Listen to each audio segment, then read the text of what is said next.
ఒక చిన్న ఊరిలో రవి అనే అబ్బాయి ఉండేవాడు. తల్లి లేదు, తండ్రి లేదు, అనాథగా పుట్టినవాడు. కాని అతని కళ్లలో భయం కంటే కలలే ఎక్కువగా దేవి. ఇతర పిల్లలు అమ్మ చేతి వంట తింటే రవి మాత్రం తన ఆకలిని మౌనంగా మోసుకుంటూ పాఠశాలకు వెళ్ళేవాడు.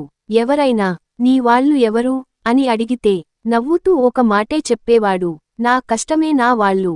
వాన పడితే ఇతరులు దాక్కుంటారు, రవి మాత్రం ఆ వానలోనే పనిచేసి ఆ రోజు భోజనం సంపాదించేవాడు. రాత్రి ఒంటరిగా పడుకుంటూ కళ్లలో నీళ్లు వస్తాయి, కానీ గుండెల్లో ఒక నమ్మకం మాత్రం ఉండేది, ఈ బాధ శాశ్వతం కాదు. ఏళ్లకు ఏళ్లు గడిచాయి.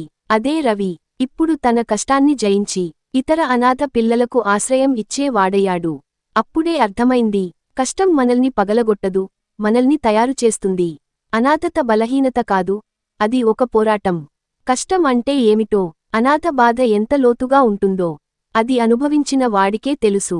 ఈ కథ మీ మనసును తాకితే లైక్ చేయండి, సబ్స్క్రైబ్ చేయండి. ఎందుకంటే ఒక లైక్ ఎవరికో ధైర్యం ఇవ్వొచ్చు, ఒక సబ్స్క్రైబ్ ఎవరికో ఆశను పెంచొచ్చు.